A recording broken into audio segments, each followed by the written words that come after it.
There is a secret that the wealthy understand, a truth so fundamental that it shapes empires, topples kingdoms, and determines who eats and who starves. This secret has been known for thousands of years, whispered in the halls of power, written in coded language by philosophers who feared being burned at the stake for revealing it. And the secret is this: the universe doesn't care about your suffering. It doesn't reward your pain. It doesn't compensate your sacrifice. The universe is a cold, mechanical system that responds only to leverage, positioning, and strategic force. In 1532, a man sat in exile, stripped of his position, tortured by the state he served, left to rot in obscurity. His name was Niccolò Machiavelli, and in that exile he wrote a book that would be banned, burned, and condemned for centuries. Why? Because he told the truth. He revealed that power doesn't flow to the virtuous. It flows to those who understand its mechanics. He showed that princes who wait for justice starve, while princes who seize opportunity feast. 500 years later, nothing has changed. The same mechanical laws that governed Renaissance Florence govern modern markets. The same principles that elevated the Medici family from bankers to kings can elevate you from wherever you are now to wherever you want to be. But here's what separates you from them: knowledge. They knew the game. They knew the rules. They knew that morality is what you preach to keep others in line while you operate by different principles entirely. And money, wealth, financial freedom, these aren't mysterious forces. They're not luck. They're not blessings from the universe. They are the predictable output of specific inputs. They are mechanical. They are mathematical, and they are available to anyone willing to stop believing in fairy tales and start operating in reality. Throughout this video, we're going to do something dangerous. We're going to take the complete works of Machiavelli, every lesson about power, manipulation, and strategic positioning, and we're going to translate them directly into wealth creation.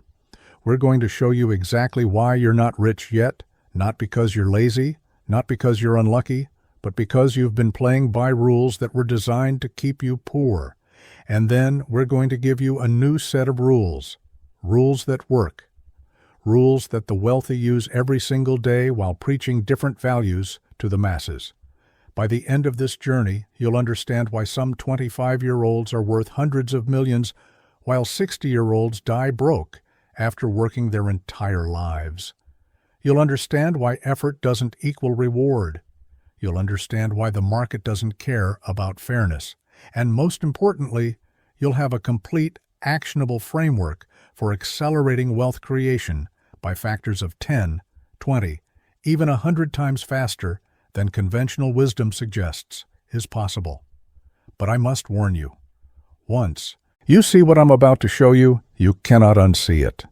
Once you understand these mechanics, you'll look at the world differently.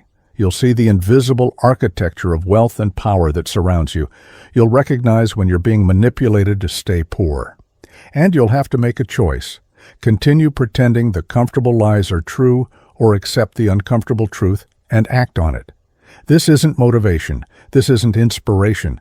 This is mechanical instruction for a machine you didn't know you were operating. Let's begin. The economy is not a moral entity. Let me say that again, because it contradicts everything you've been taught since childhood. The economy is not a moral entity.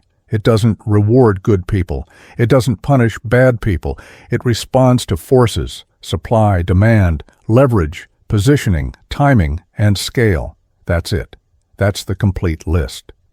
Right now, somewhere in the world, there's a single mother working 3 jobs, sleeping 4 hours a night, sacrificing everything for her children.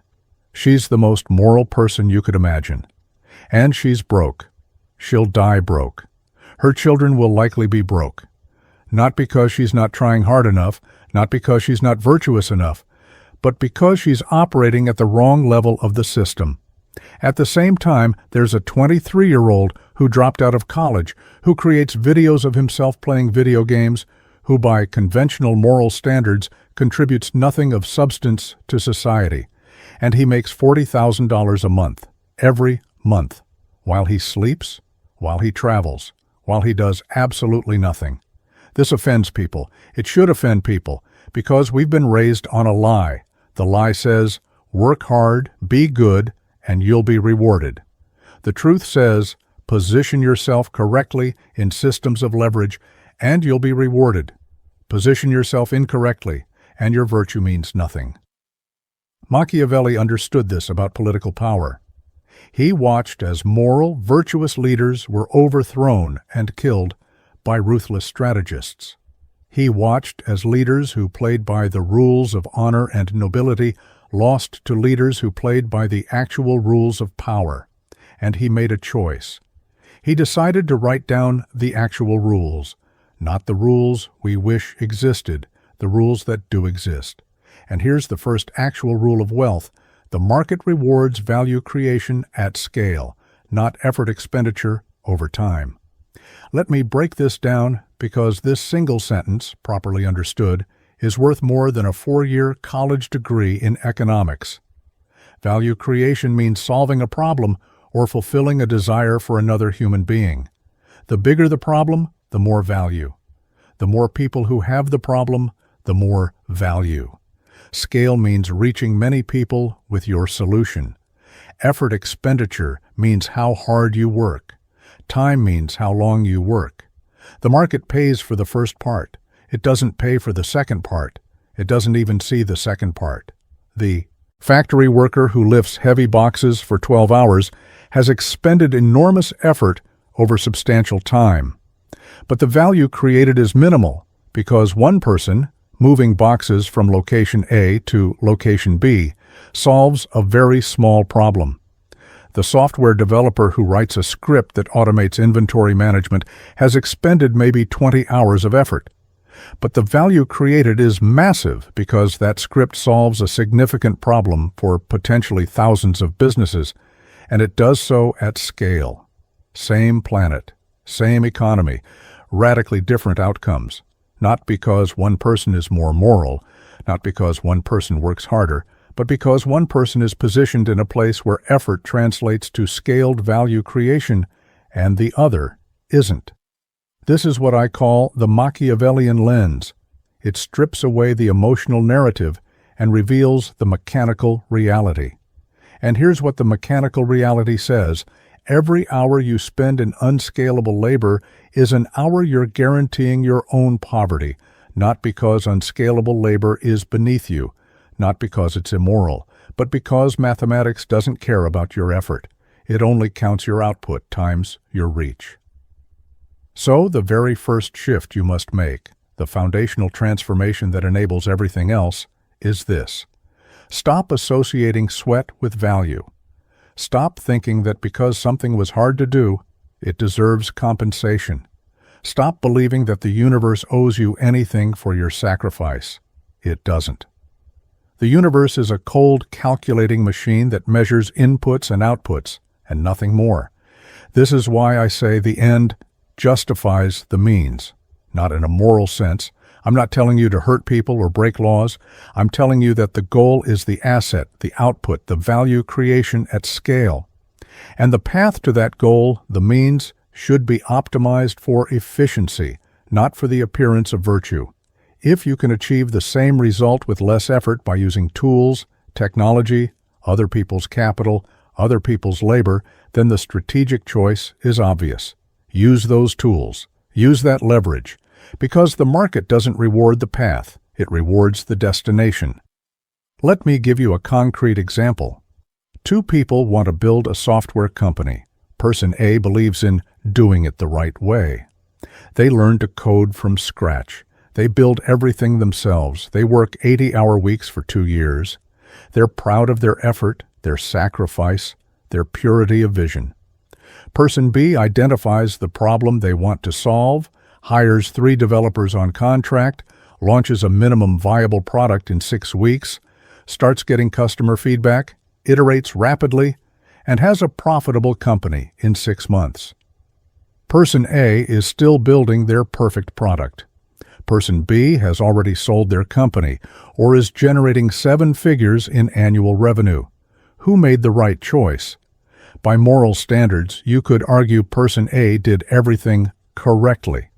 They didn't take shortcuts. They didn't rely on others. They suffered appropriately. But by mechanical standards, the standards the market actually uses, person B made objectively superior decisions. They optimized for the goal, not the journey. They treated the business as a machine to be assembled, not a monument to personal sacrifice. This is the first and most important lesson.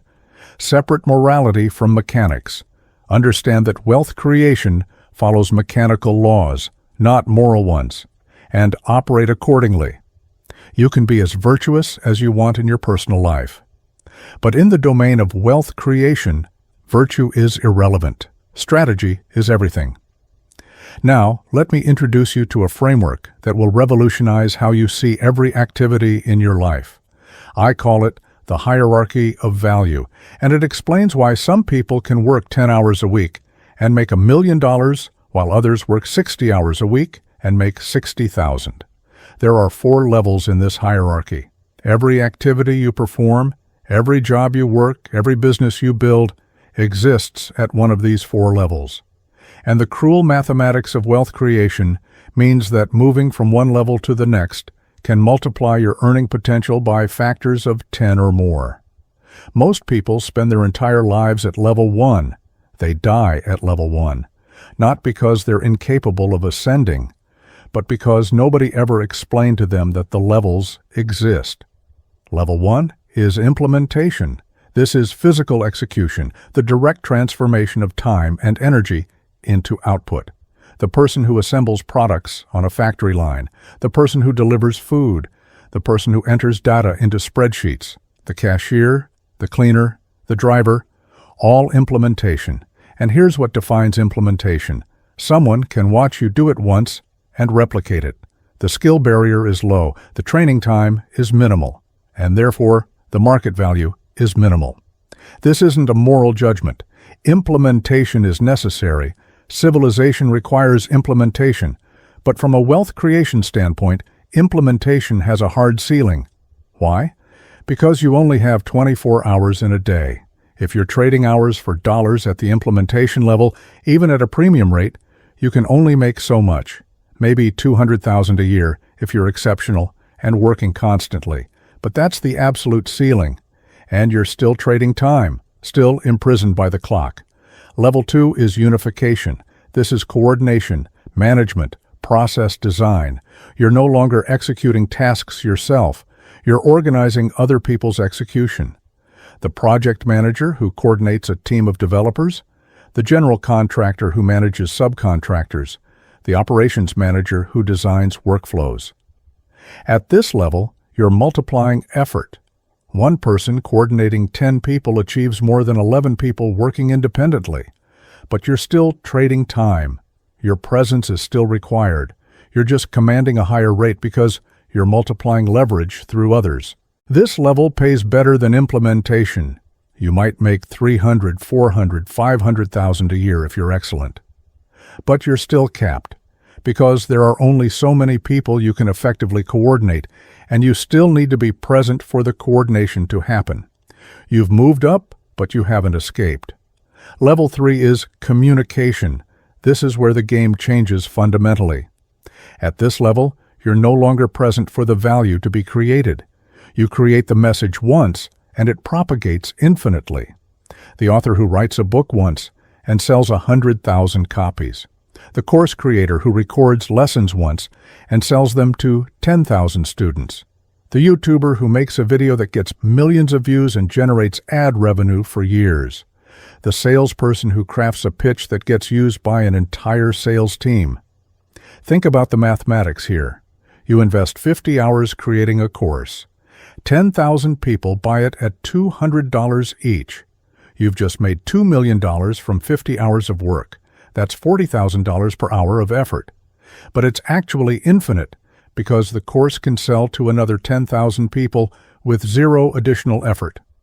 The value creation has been decoupled from time expenditure. You're no longer trading hours for dollars. You're trading creation for multiplication.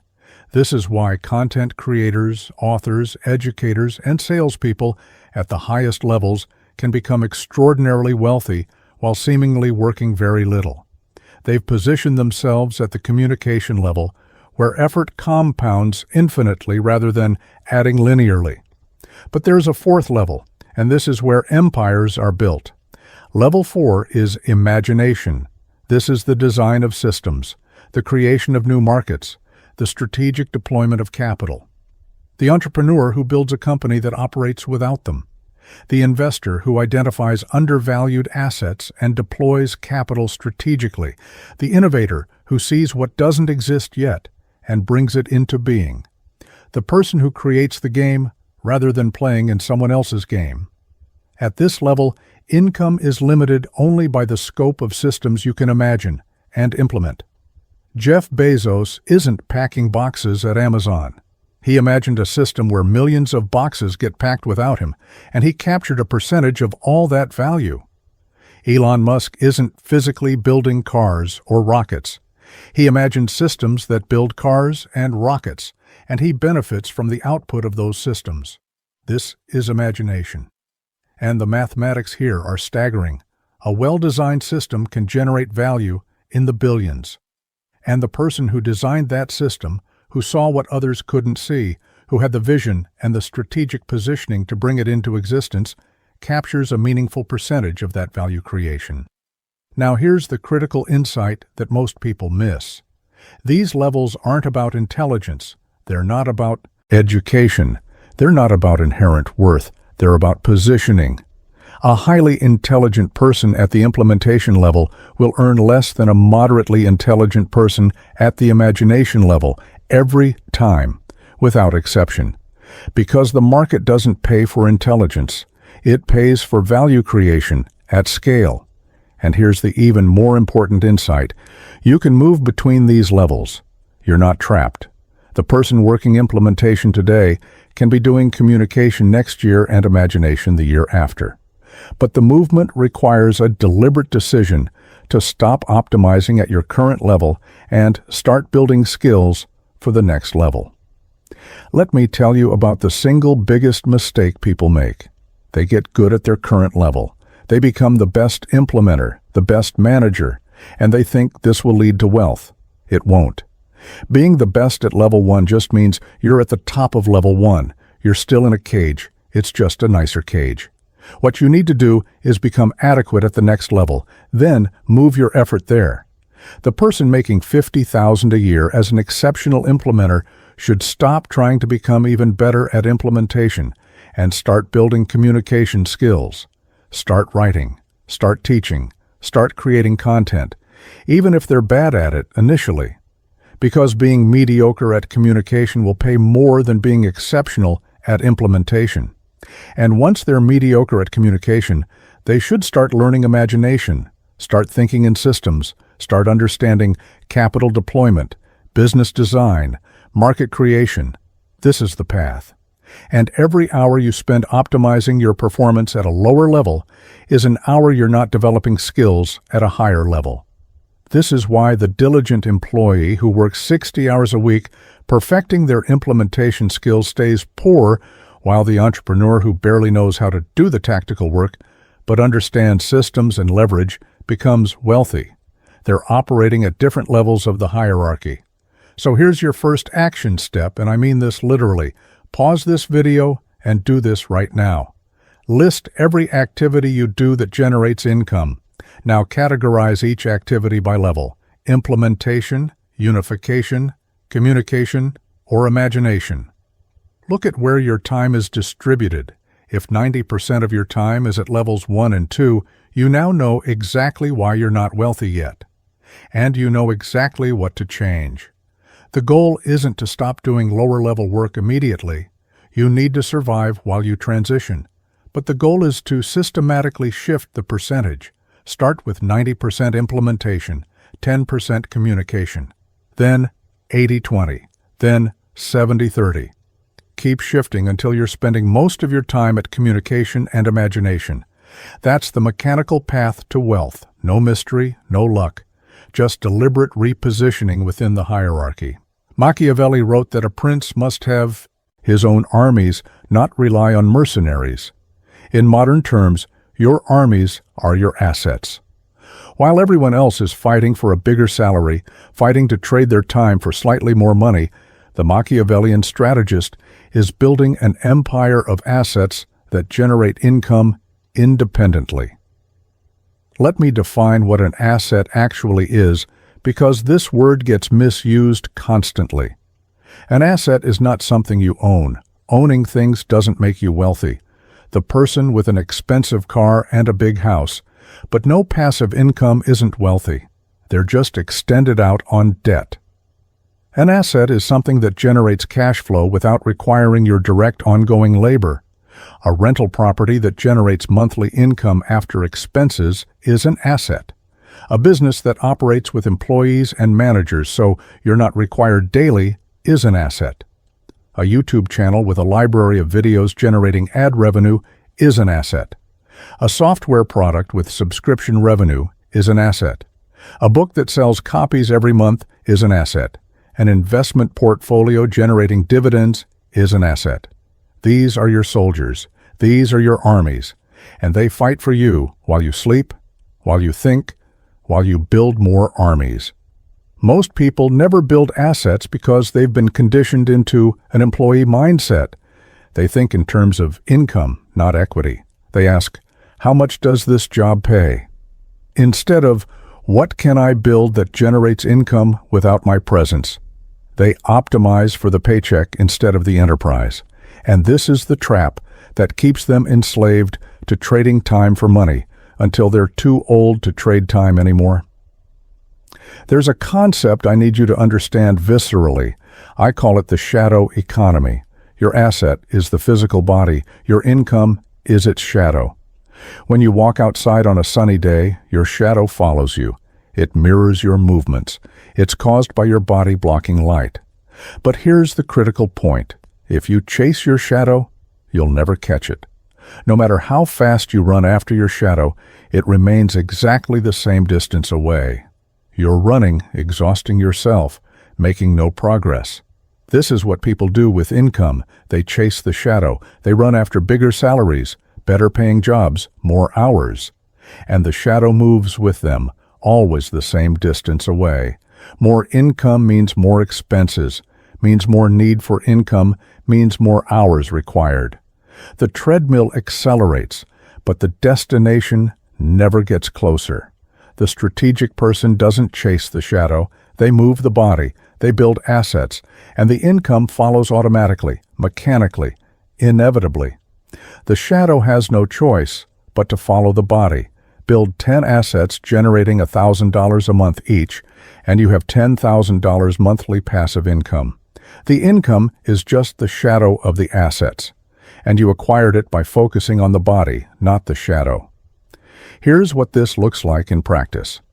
Meet two people, both 30 years old. Person A makes $80,000 a year as an employee. They've been climbing the career ladder, getting promotions, working hard. Person B makes $40,000 a year, but has spent the last 5 years building assets on the side.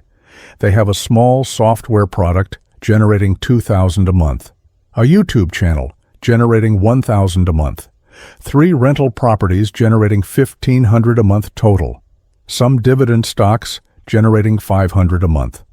Total passive income, $5,000 a month, $60,000 a year. Person A makes more total income right now. But who's in a better position? Person A needs to work 40 to 50 hours a week to maintain their $80,000. If they stop working, the income stops immediately.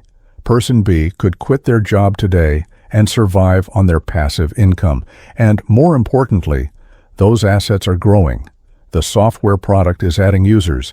The YouTube channel is building a library. The rental properties are appreciating.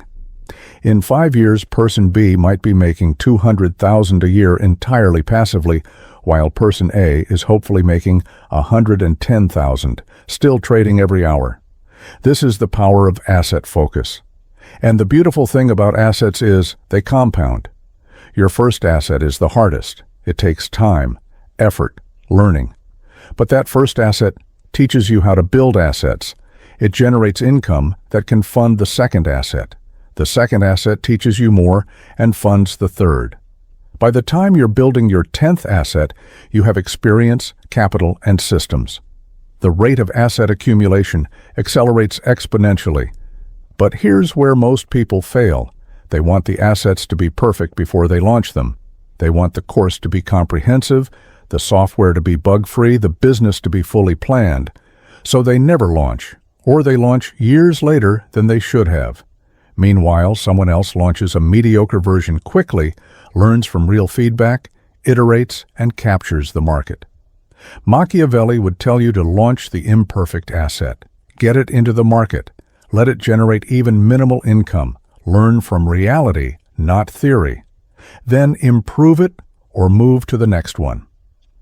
The person with 10 mediocre assets generating $500 a month each is wealthier than the person with one perfect asset generating $2,000 a month, because the 10-asset person has learned 10 times more and has 10 times the resilience. One asset fails, they still have 9. Diversification through volume. Your action step here is simple, but requires courage. Identify one asset you could build in the next 90 days. Not a perfect asset, not a revolutionary asset, just something that could generate $100 a month. A small digital product, a service you package and sell repeatedly, a simple software tool, an educational course. Start with that. Build it, launch it, get it generating anything. Then, while it runs, build the next one. That's how you build armies.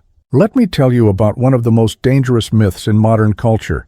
It's the myth of slow and steady wins the race. You've heard this since childhood, the tortoise and the hare.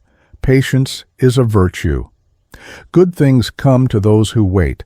This advice isn't designed to make you wealthy. It's designed to keep you productive and compliant within the existing system. Think about who benefits from you believing that wealth takes 40 years of slow accumulation. Your employer benefits. They get 4 decades of your labor. The financial services industry benefits. They collect fees for 4 decades. The consumer goods industry benefits. You're spending for 4 decades instead of reaching financial independence and reducing consumption. The system benefits massively from you believing that speed is dangerous and patience is virtuous. But here's the reality that Machiavelli would recognize immediately. In matters of power and wealth, speed is the ultimate competitive advantage. The person who compresses 4 decades of wealth building into 4 years hasn't just saved 36 years. They've completely changed the trajectory of their life. They have money when they're young enough to enjoy it, to reinvest it at high-risk, high-reward opportunities, to compound it across decades from a much larger base. The person who waits until they're 65 to have money is effectively locked out of the highest return opportunities. They can't take risks. They can't recover from failures. They need preservation, not growth. They've played the slow game and arrived at the finish line when the prizes have already been distributed. Now, I need to be precise here because this is subtle. Patience is indeed a virtue when you're investing capital you already have. Time in the market beats timing the market. If you have $100,000, putting it in an index fund and waiting 20 years is smart. That's not what I'm talking about. I'm talking about the accumulation phase, the building of the initial capital, the creation of assets. That's where speed is everything. The conditioning towards slow progress is deliberate. It starts in childhood. You spend 12 years in primary education moving at the pace of the slowest student in the class. Then 4 years of college learning theories that could be compressed into 6 months. Then you're told to pay your dues at entry-level positions for years. Then slowly climb the corporate ladder, each step taking years. By the time you're 40, you've been trained to think that progress takes time, that rushing is foolish, that patience is wisdom. But this pacing is artificial. It's designed for institutional efficiency, not individual wealth creation. The institution benefits from predictable, slow-moving cogs. The individual benefits from rapid iteration, fast failures, and compressed learning. Let me give you a framework for understanding this. There's a concept in physics called escape velocity. It's the speed an object must reach to break free from a gravitational pull. Below that speed, gravity pulls you back down. Above that speed, you break free. Wealth creation works the same way. There's a threshold of momentum below which you get pulled back into the employment trap, and above which you achieve financial escape velocity. If you're building a business slowly, working on it a few hours a week, making a few $100s a month, you're below escape velocity. The gravitational pull of bills, expenses, and the need for steady income keeps you locked in employment. But if you compress the effort, work intensely for 6 months, reach $5,000 a month in profit, suddenly you're at escape velocity. You can leave employment, you can reinvest aggressively, you can scale. The entire game changes. This is why I tell people to abandon the stability of the slow path. That stability is expensive. It costs you the opportunity to build equity in yourself. Every year you spend trading time for a salary is a year you're not building assets. And the compound cost of those lost years is staggering. Imagine 2 people, both 25. Person A takes a stable corporate job at $70,000 a year. Every year they get a 3% raise. By 55, they're making $170,000 a year. Comfortable, stable, safe. Person B takes a risk. They survive on minimal income while building a business for 3 years. At 28, the business generates $100,000 in profit. They reinvest, grow, hire. By 35, they're making $1 million a year in profit. By 55, they've sold the business for $20 million, or it's generating $10 million annually. Same starting point. Radically different outcomes. Not because person B was smarter, but because person B rejected the conditioning toward slow progress and embraced calculated speed. They compressed the risk into a few years of intense effort rather than spreading mediocrity across decades. The action step here is psychological. You need to identify where you've internalized the slow and steady programming and consciously reject it. When you think, I'll build this business over the next 5 years, stop. Ask yourself, how could I achieve this in 10 months? When you think, I'll slowly save for a down payment, stop. Ask yourself, how could I generate this capital through asset creation in 6 months? This isn't about being reckless. It's about being strategic with time as your most valuable, non-renewable resource. Every month you move at conventional speed is a month you're allowing the gravitational pull of the system to keep you locked in place. If there's one concept that separates the wealthy from everyone else, one mechanical advantage that explains seemingly impossible success, it's leverage, not hard work, not intelligence, not connections, though those help. Leverage. The ability to multiply your effort by factors of 10, 100, 1,000, or more. Let me explain this mechanically because most people have a vague sense of leverage but don't understand its mathematics.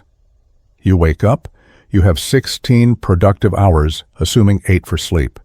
In those 16 hours, you can generate a certain amount of value with your direct labor. Let's say you can produce 100 units of value per day through your effort alone. At this rate, working 300 days a year, you produce 30,000 units of value annually. If each unit of value equals $1 of income, you make $30,000 a year. Now what if you could multiply each hour by 10? Suddenly, 16 hours becomes equivalent to 160 hours of work. You're producing 1,000 units of value per day, 300,000 per year. Same human, same hours, but 10 times the output.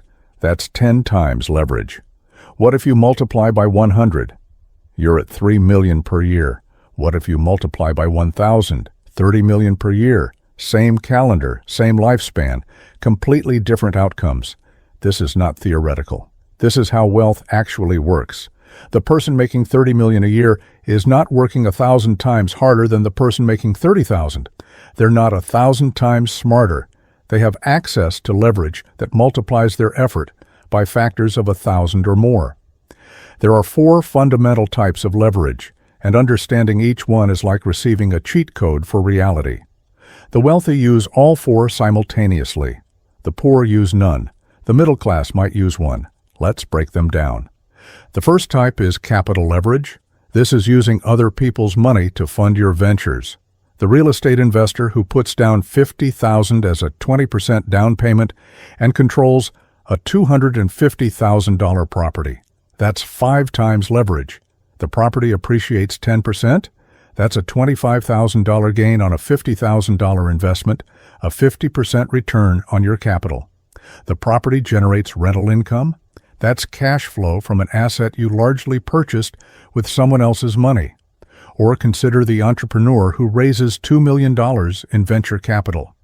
They're now operating with 40 times leverage if they personally invested $50,000.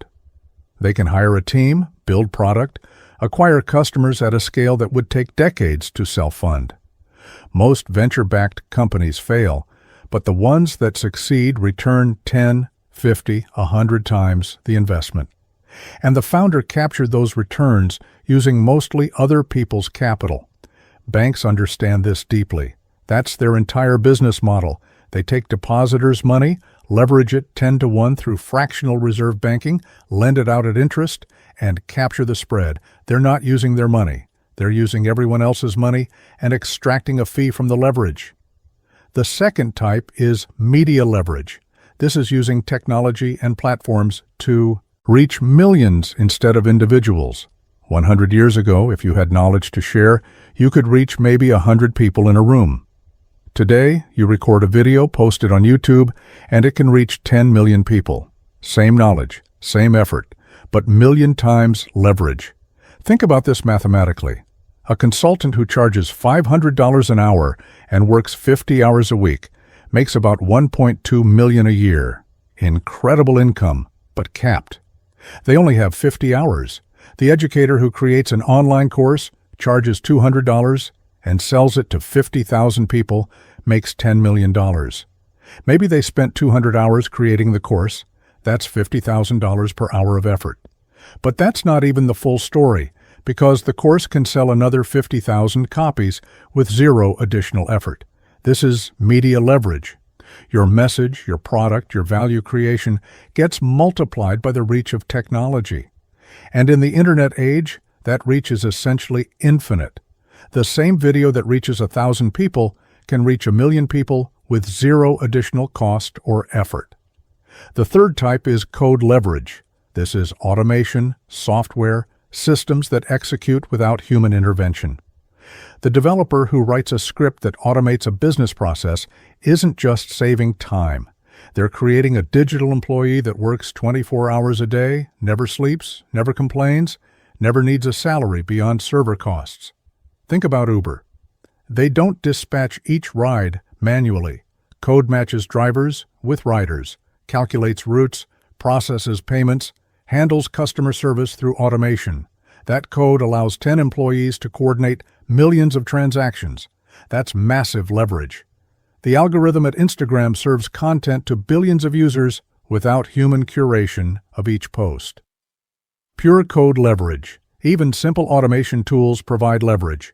The email sequence that nurtures leads automatically, the chatbot that handles customer questions, the script that processes data. Each piece of code is a form of leverage that multiplies your capacity beyond the limits of your time.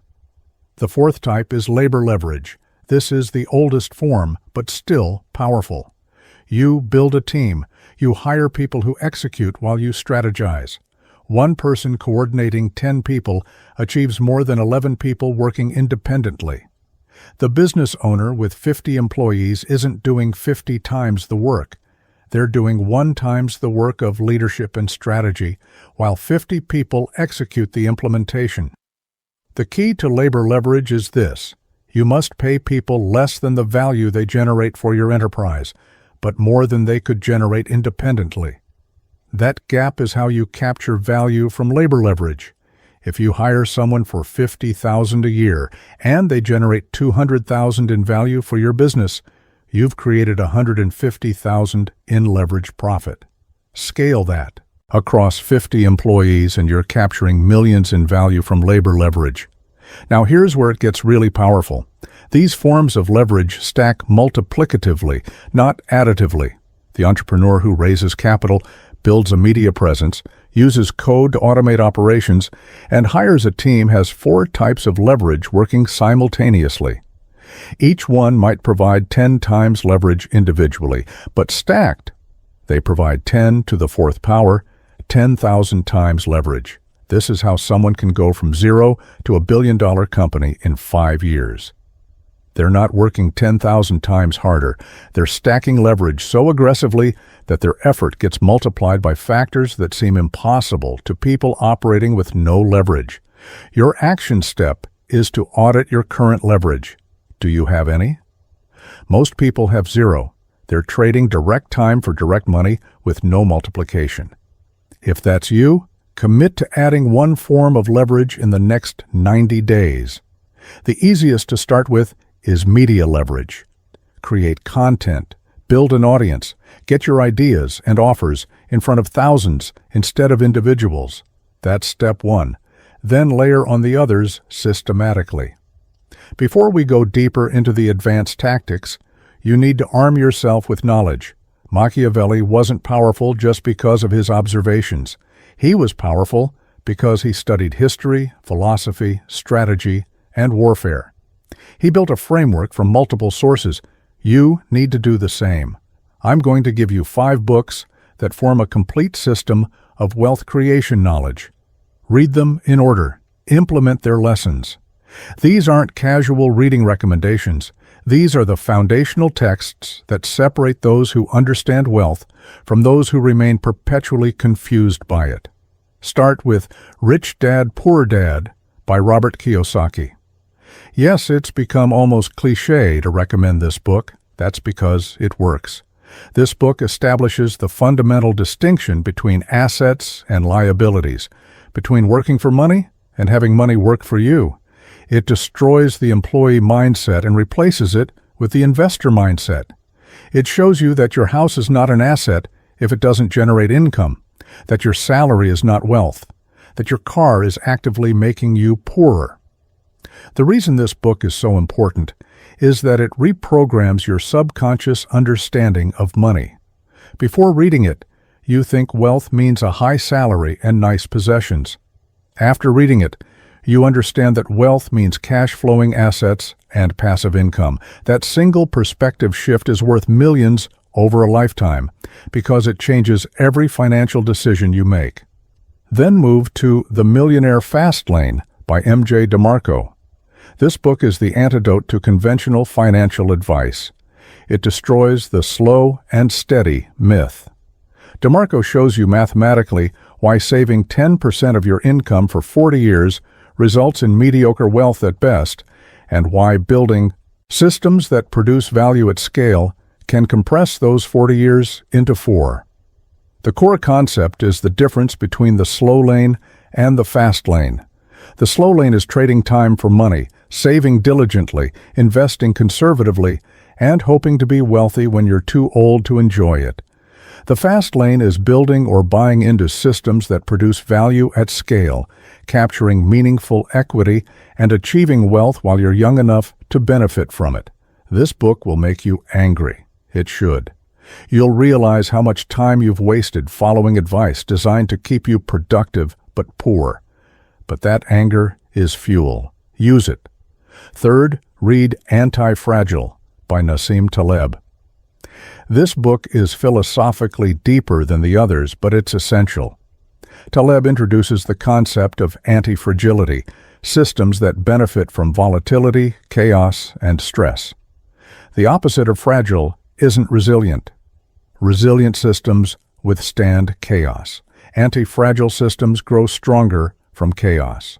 In wealth creation, this means positioning yourself so that market volatility helps you, so that failures teach you, so that chaos creates opportunities rather than disasters.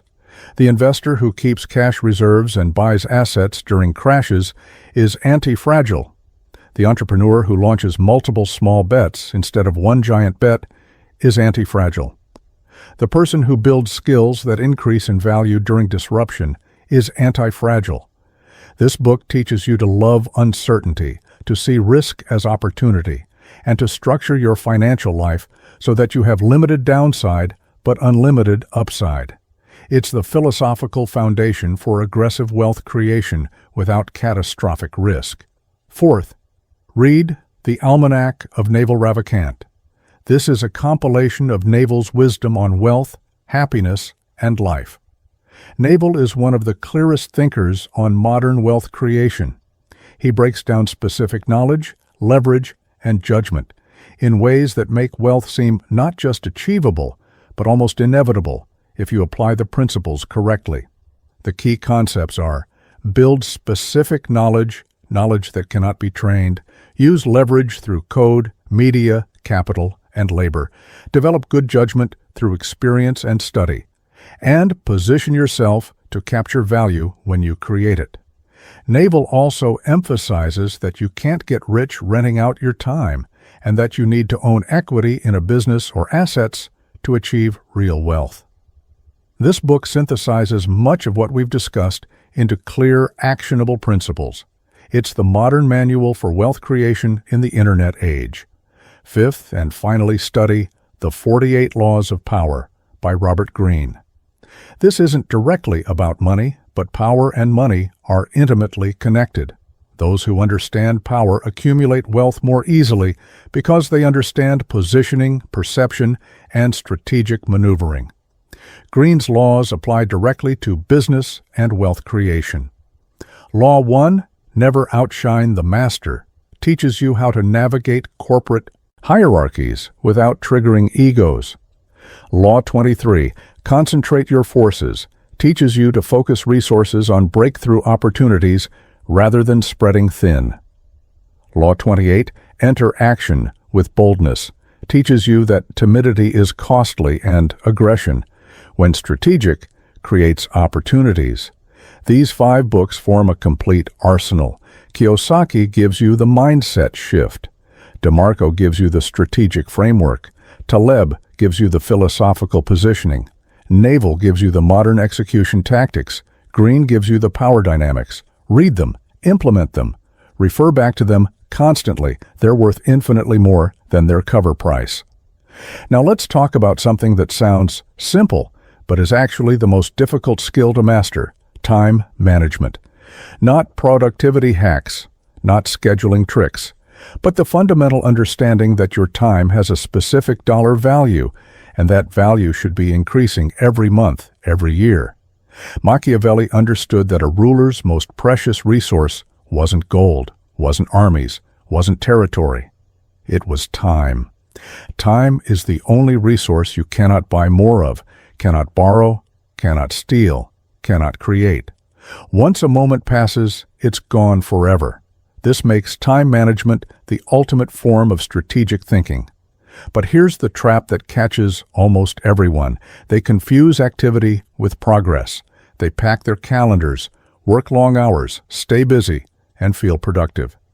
Meanwhile, they're making minimal progress toward wealth because they're spending time on low-value activities. Enter the Pareto principle, discovered by Italian economist Vilfredo Pareto. He noticed that 80% of Italy's land was owned by 20% of the population. Then he noticed the same pattern everywhere. 80% of the peas in his garden came from 20% of the pods. This ratio appears across countless domains, and it's devastating when you understand its implications for your time.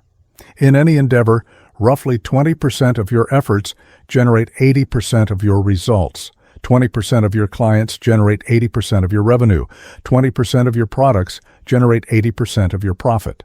20% of your content generates 80% of your engagement.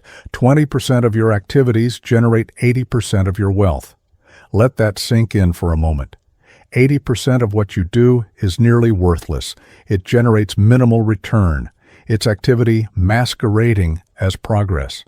And if you're spending most of your time in that 80%, which most people are, you're deliberately choosing poverty. You're working hard at staying poor. Think about a typical employee's day. They spend 8 hours at work. Maybe 2 hours of that is high-value strategic thinking, important meetings, or critical execution. The other 6 hours? Email. Meetings that could have been emails, socializing, busy work, appearing busy, status updates, low-value tasks, 6 hours of implementation-level activity that generates minimal value. And they do this 5 days a week, 50 weeks a year, for 40 years. That's about 48,000 hours of largely wasted effort. If they could identify the high-value 20% and eliminate the low-value 80%, they could achieve the same career results in 9,600 hours. That's saving 38,400 hours. That's 19 years of working time. Imagine having 19 extra years of time to build assets, to strategize, to live. But it gets worse, because time wasted isn't just the hours lost, it's the compound opportunity cost. Every hour spent on low-value activity is an hour not spent building assets, developing high-value skills, creating leverage. The true cost of that 6-hour daily waste is incalculable. So here's the Machiavellian move. Ruthless elimination. You must become absolutely brutal about defending your time against low-value activity. Every task that doesn't directly contribute to asset creation, skill development, or leverage building should be eliminated, automated, or delegated. Can't afford to delegate yet? Then be even more ruthless with elimination. The person who says, "I don't have time to build assets," is really saying, "I choose to spend my time on activities I haven't evaluated for value creation." Because everyone has time, the question is how you're using it. Let me give you a framework called the Eisenhower Matrix, modified for wealth creation. Every activity falls into one of 4 categories: urgent and important, important but not urgent, urgent but not important, neither urgent nor important. Most people spend their time on urgent activities, both important and unimportant. The email that just arrived, the meeting someone scheduled, the fire that needs to be put out. They're reactive. They're being controlled by other people's urgencies, and urgency is almost never aligned with importance for your wealth creation. The wealthy flip this. They spend most of their time on important but not urgent activities, building assets, developing skills, creating leverage, strategic planning. These activities are never urgent. No one is demanding you do them right now. But they're the only activities that actually create wealth.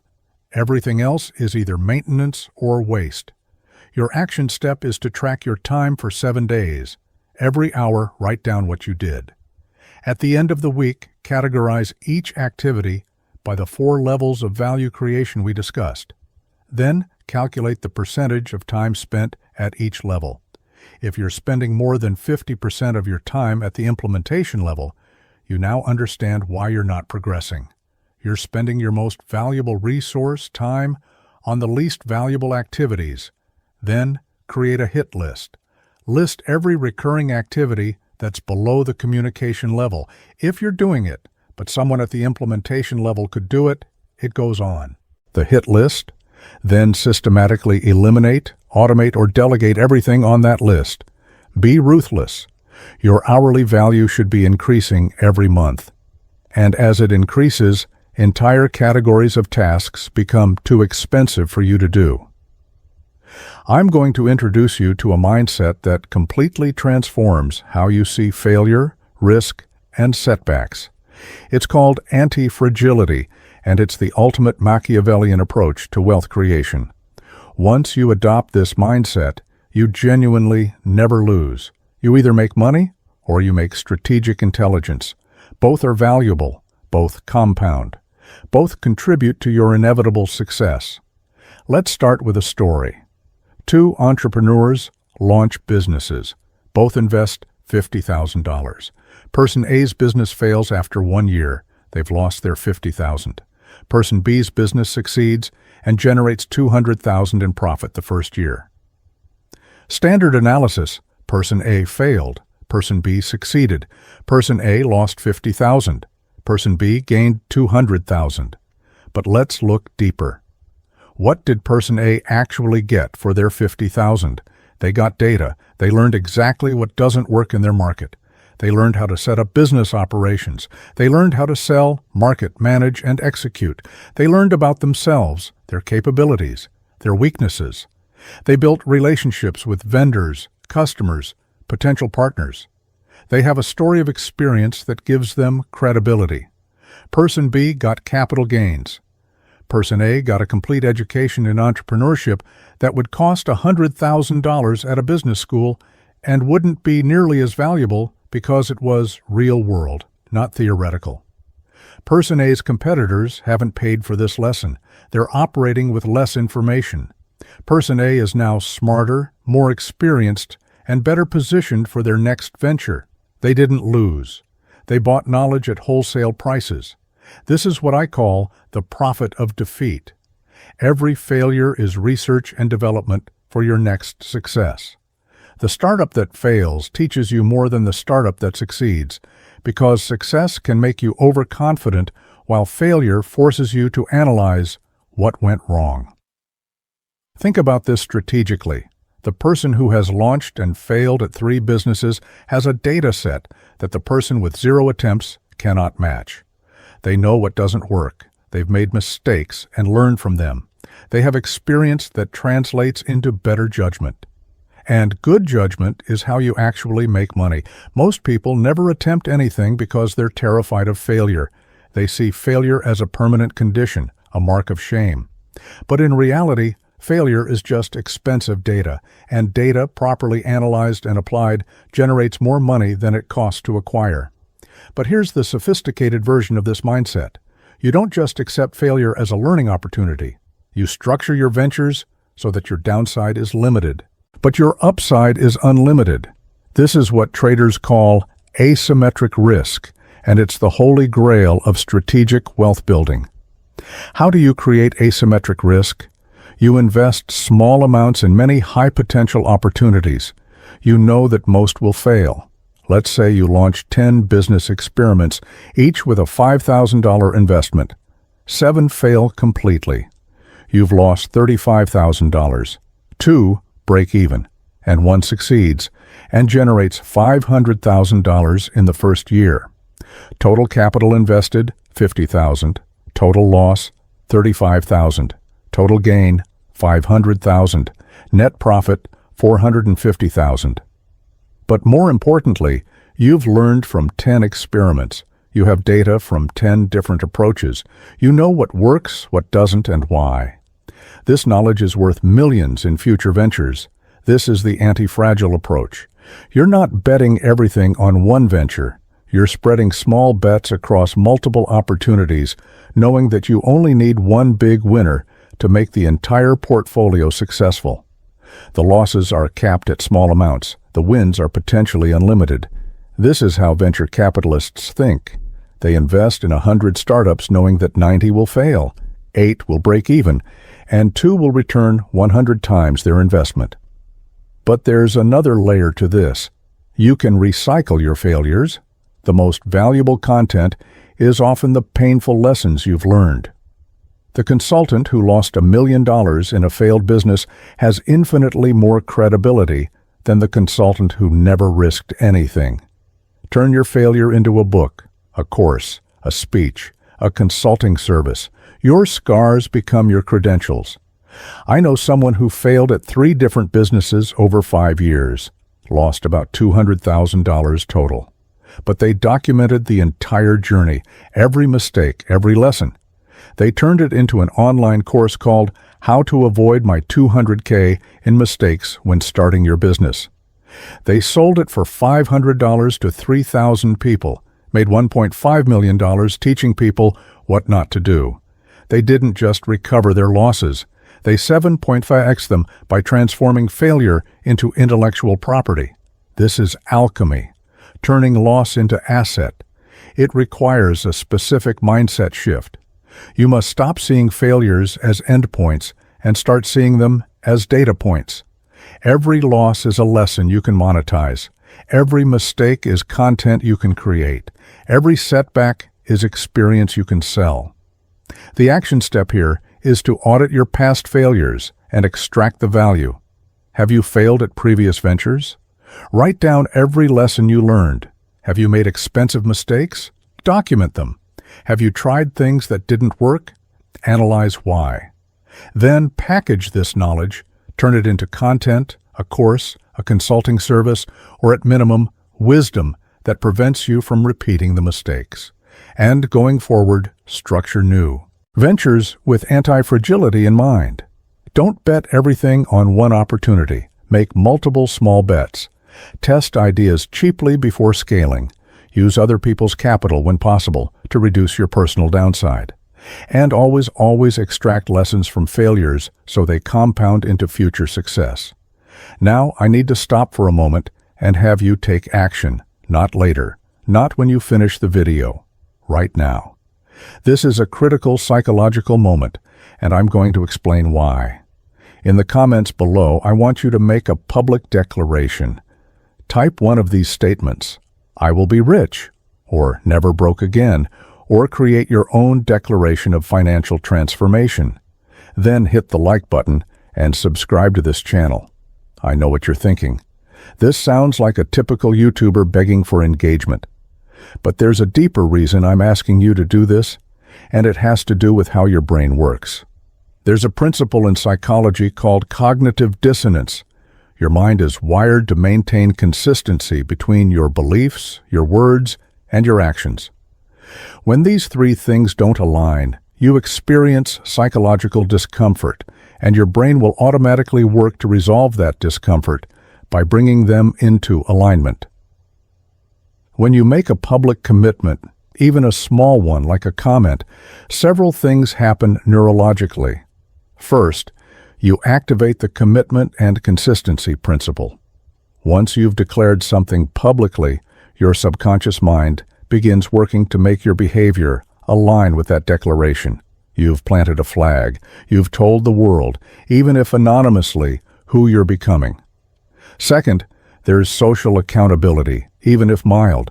Knowing that your declaration exists in a public space creates a subtle pressure to follow through. It's no longer just a private thought you can abandon without consequence. It's a statement attached to your identity, even if that identity is just a username. Third, the act of typing and posting engages your motor cortex and commits the declaration to deeper memory. It's not just a thought, it's an action, and actions are more powerful than thoughts for programming behavior. Fourth, the like and subscribe buttons, while yes, they help the video reach more people, also serve as small symbolic commitments for you. They're micro actions that say, I'm part of this, I'm committed to this knowledge, I'm choosing to align myself with this direction. Small actions lead to larger actions. Momentum builds. This isn't superstition. This is applied behavioral psychology. Public commitments change behavior. Studies show that people who publicly declare goals are significantly more likely to achieve them than people who keep goals private. The commitment creates accountability, even if it's just to yourself. So do it now. Pause the video. Go to the comments. Type your declaration. Hit post. Like the video. Subscribe. Not for me. For you. These are small actions that activate psychological mechanisms that will make the rest of this information more likely to translate into actual wealth creation. And here's the thing. If you can't even do this tiny action, if you're reading this and thinking, I'll do it later, or I don't need to do that, you're revealing something important about yourself. You're revealing that you're not serious. You're consuming information as entertainment, not as instruction, and that's fine. But then don't expect different results. Don't wonder why nothing changes, because change begins with action, even tiny actions like typing a comment. The people who actually become wealthy don't just consume information, they act on it immediately, even in small ways. So prove to yourself that you're serious. Make the declaration, take the tiny action, then continue. Let's pause for a moment and consolidate what we've covered so far, because we've laid an extensive foundation. And before we move into the aggressive offensive tactics, you need to see how all the pieces connect.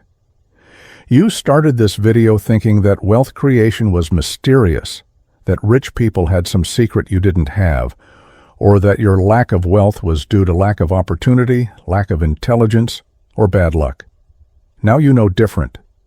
You know that wealth creation is mechanical, not moral.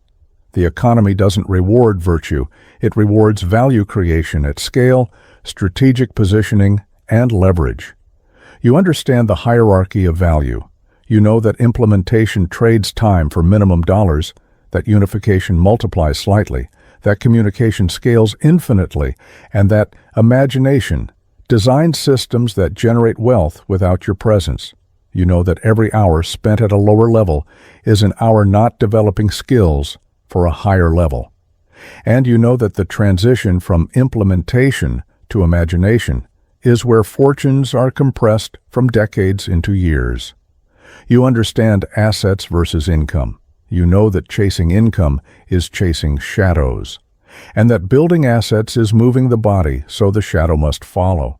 You know that passive income from assets is the only true path to financial freedom, because time for money trades are always capped by the hours you have available. You understand that the conditioning toward slow progress is a trap, that slow and steady benefits the system, not you. That patience is valuable when investing capital you have, but speed is essential when building that initial capital. You know that escape velocity exists, and that staying below it keeps you trapped while reaching it transforms everything.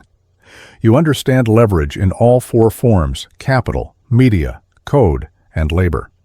You know that the wealthy stack these forms multiplicatively to achieve returns that seem impossible to those operating with no leverage. And you know that adding even one form of leverage can 10x your results.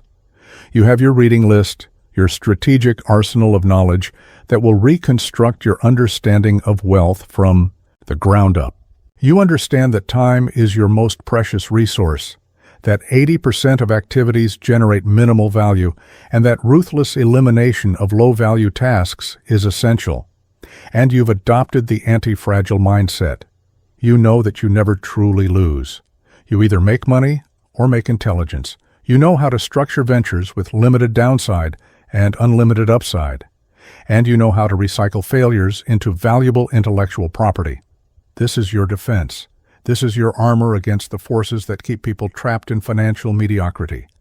These principles protect you from wasting decades on strategies that don't work, from falling into traps that consume your time without generating wealth, from staying locked in paradigms that benefit others at your expense. But defense alone doesn't create wealth. Defense keeps you from losing. What we need now is offense.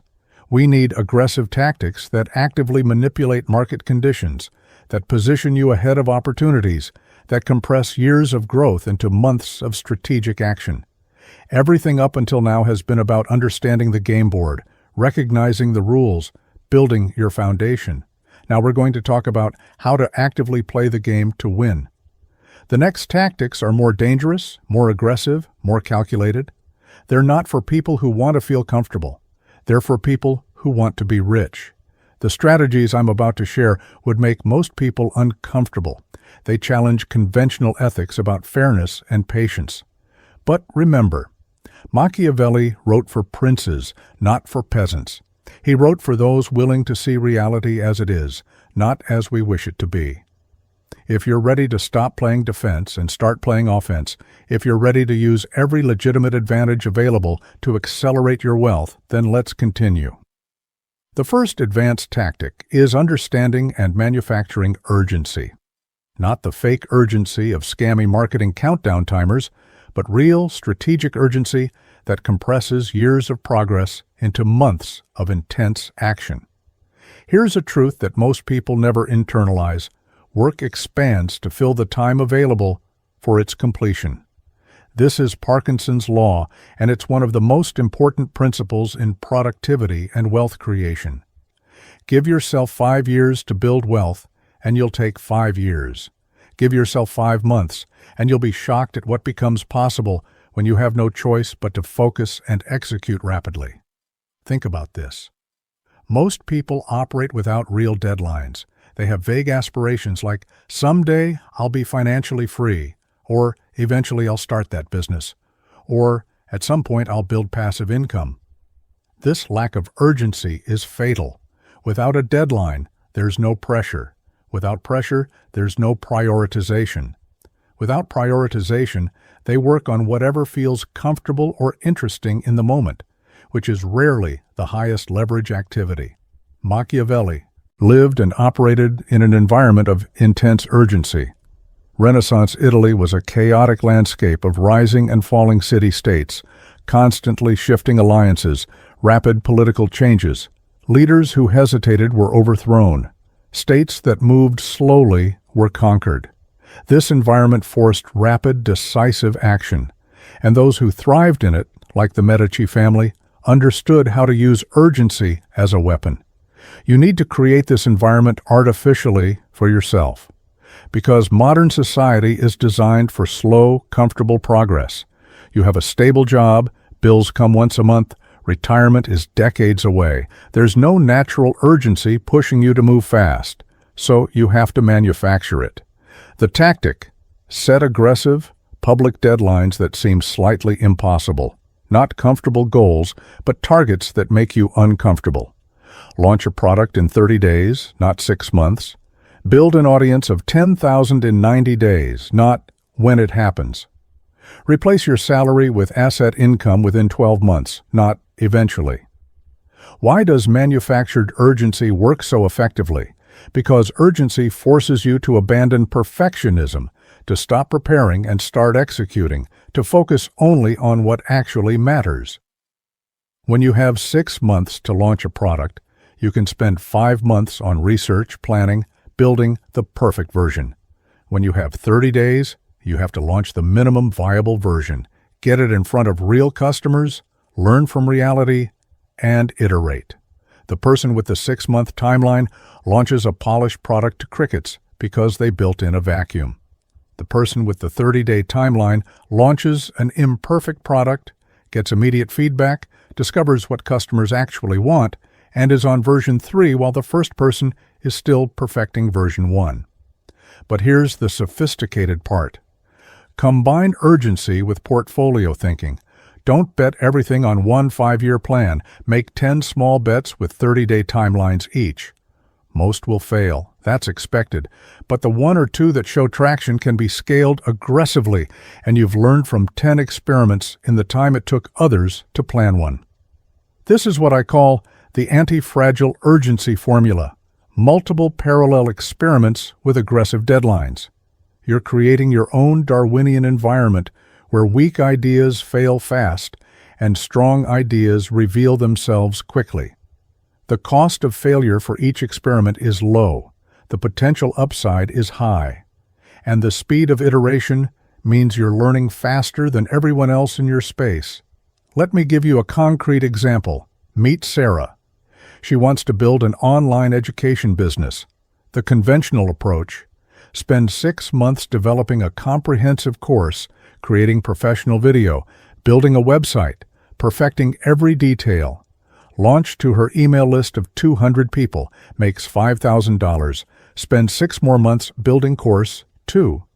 The urgency approach: week 1, she asks her email list what they're struggling with. Week 2, she pre-sells a live workshop on the most requested topic for $200. 20 people buy. She makes $4,000 before creating anything. Week 3, she delivers the live workshop, recording it. Week 4, she packages the recording as a mini course and sells it to her list. Makes another $3,000. In 1 month, she's made $7,000 and validated market demand. Now she knows what works. She doubles down, does another workshop on a different topic. More people buy because she has testimonials. She's on her 5th workshop while the conventional person is still editing video for their first course. 3 months in, she's made $30,000.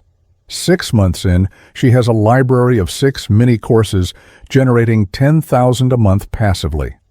1 year in, she's at $20,000 a month because she scaled what worked and abandoned what didn't, all because she moved with manufactured urgency instead of comfortable timelines.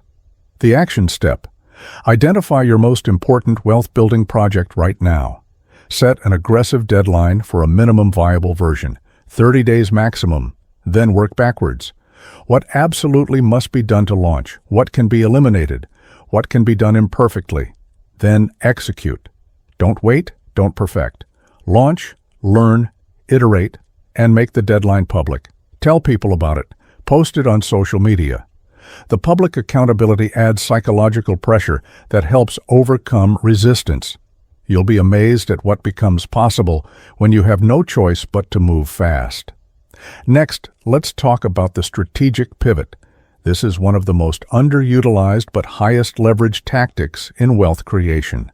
It's the ability to shift direction radically based on new information, without ego or attachment to your previous plan. Machiavelli wrote extensively about adaptability. He famously said that fortune is like a river that can overflow and destroy, but the wise person builds channels and dams in advance. In modern business terms, this means being prepared to pivot, to change course rapidly when conditions demand it. Most people fail at pivoting because of sunk cost fallacy. They've invested time, money, and ego into a particular direction. So even when the data clearly shows it's not working, they persist. They confuse stubbornness with determination. They mistake persistence with strategy, and they waste months or years on ventures that were obviously failing after the first few weeks, if only they had been willing to look honestly at the data. The Machiavellian strategist has no such attachment. If Plan A isn't generating returns within a predetermined time frame, Plan A gets eliminated. No mourning, no, but I've already invested so much, no emotional attachment. That investment is gone. It's a sunk cost. The only question that matters is, where should my next dollar and next hour go to maximize returns? This requires setting clear kill criteria before you start any venture. Before you invest time and money into a project, you write down specific metrics. If this project doesn't generate X revenue or X users by Y date, I will shut it down.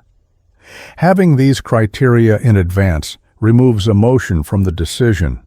You're not quitting because you're weak or giving up too easily. You're following predetermined strategic criteria. But the flip side is equally important. If something is working, even if it wasn't the original plan, even if it seems less prestigious or interesting than what you intended, you pivot toward it aggressively. Follow the money, follow the traction. Follow what the market is actually rewarding, not what you wish the market would reward. Let me tell you about Ryan. He started building accounting software for small businesses. Reasonable idea, big market. But progress was slow. He was getting some users, but conversion rates were low, churn was high. 8 months in, he had 100 users, each paying $50 a month. $5,000 in monthly revenue. Not terrible, but not exciting. But he noticed something. His tutorial videos, the content he was making to help people use his software, were getting way more engagement than the software itself.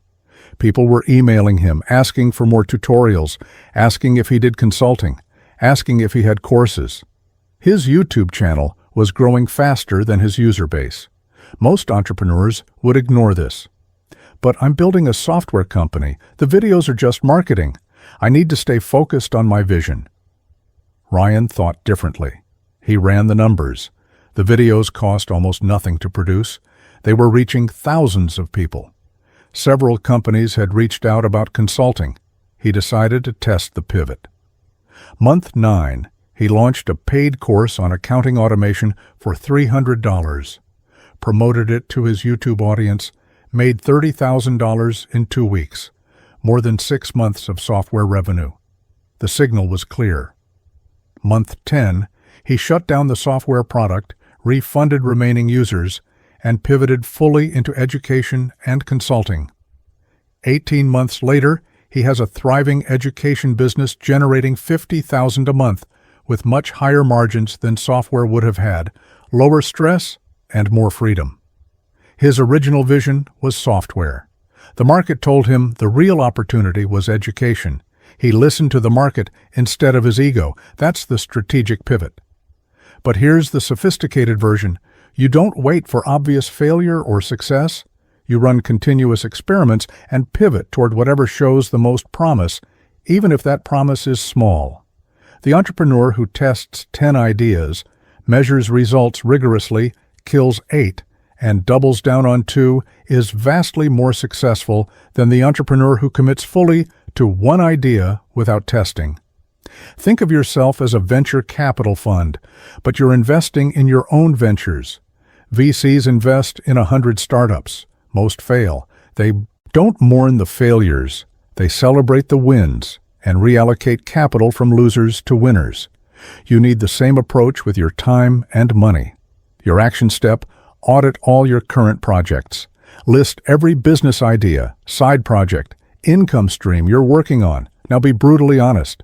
Which ones have failed to meet their predetermined success metrics? Kill them this week. Don't delay. Don't make excuses. Kill them and reallocate those resources. Then identify which projects are exceeding expectations, even slightly. Where are you getting unexpected traction? Where is the market responding better than you predicted?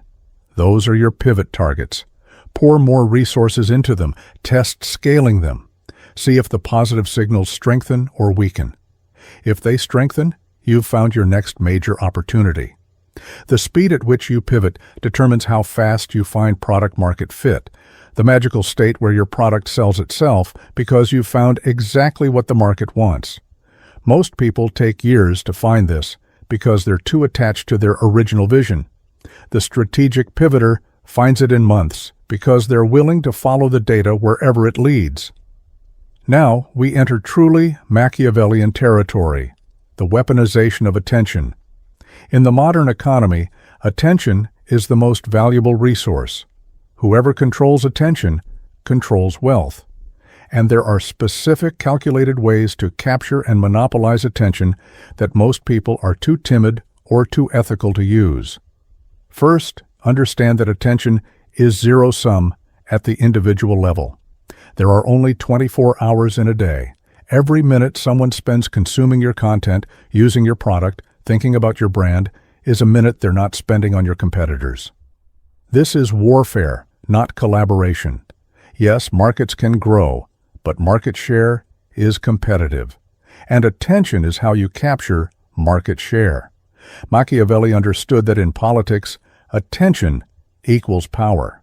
The prince who captured the public's attention could shape narratives, build loyalty, and neutralize enemies. The prince who was ignored was eventually overthrown. The same is true in modern markets. The company that owns attention in its category wins. Everyone else fights for scraps. The first tactic: extreme polarization. Take strong, controversial positions on issues in your industry, not random controversy, not offensive or unethical positions, but definitive, arguable stances that divide people into camps. While everyone else is saying mild, agreeable, forgettable things, you stake out a position and defend it aggressively. Why does this work? Human neurology. Our brains are wired to pay attention to conflict, controversy, and strong emotions. It's an evolutionary survival mechanism. Potential threats and dramatic changes in the social landscape could affect our survival, so our attention gravitates toward them automatically. The moderate message gets filtered out as background noise. The extreme message activates threat detection circuitry, emotional processing centers, and memory formation. It gets noticed, it gets remembered, it gets shared. But here's the sophistication. Be extremely polarizing on professional topics, not personal ones. Don't attack people. Don't be cruel or discriminatory. Don't violate ethics. Instead, attack ideas, methods, conventional wisdom, industry practices. Be the person who says, everything you've been taught about X is wrong, and here's why. Be the person who publicly criticizes the established approach and offers a radical alternative. This builds two audiences simultaneously. People who agree with you become loyal followers. They feel like you're speaking truth while others are offering platitudes. People who disagree with you become hate followers. They watch your content to argue with it, to find flaws, to feel superior. Both are engagement. Both are attention. Both are valuable. Let me give you an example from my own space. There's a finance educator who built a massive following by taking a controversial stance. Credit cards are a scam, even if you pay them off every month. Most financial advisors say the opposite. They say credit cards are fine if used responsibly, that you should take advantage of rewards. This educator says no, the entire system is designed to manipulate you into spending more, and the rewards are bait. Huge controversy. Half the personal finance community agrees and shares his content. Half violently disagrees and creates response content which mentions him by name and sends traffic his way. Either way, he's at the center of the conversation. He owns attention in his niche. His courses sell more than moderate educators with more technically accurate information because he's memorable, he's distinctive, and he's polarizing. Second tactic, manufactured scarcity, limited availability, exclusive access, enrollment windows, wait lists. These aren't just marketing gimmicks. They're psychological triggers that increase perceived value and force decisions. Scarcity activates loss aversion, a cognitive bias where the pain of losing something is psychologically twice as powerful as the pleasure of gaining something. When a product or opportunity is scarce, people don't evaluate it primarily on its merits. They evaluate it on whether they'll lose the opportunity to access it. The luxury brand that produces fewer units than demand requires creates scarcity. People buy not because the product is objectively superior, but because owning it signals they had access to something scarce. Exclusivity becomes part of the value proposition. The course creator who only opens enrollment 4 times a year creates scarcity. People don't evaluate the course when enrollment is closed. They evaluate it when enrollment is open, and they risk losing access. This time, pressure leads to more sales at higher prices than if the course were available year-round. The consultant who only takes 5 clients at a time creates scarcity. They could probably handle 10, but by limiting to 5, they signal that their time is valuable, that demand exceeds supply, and that you need to act fast to secure a spot. This allows them to charge 2 or 3 times what they could charge with unlimited availability. Is some of this scarcity artificial? Yes. But that doesn't make it ineffective. Diamonds are artificially scarce. Luxury goods are artificially scarce. College admissions are artificially scarce. Scarcity works whether it's natural or manufactured because human psychology responds to availability, not to the underlying reasons for that availability. Third tactic, strategic storytelling. People don't remember data. They don't remember feature lists. They don't remember logical arguments. They remember stories. So every piece of content, every product, every interaction should be wrapped in narrative structure. The hero's journey, the transformation arc, the battle against overwhelming odds, the mentor who reveals secret knowledge, the villain who must be overcome. These narrative structures are hardwired into human cognition. They've been used for thousands of years across every culture because they work at a neurological level. You're not selling a course on social media marketing. You're selling the story of how someone went from 0 followers and a dead-end job to 100,000 followers and location-independent income in 18 months.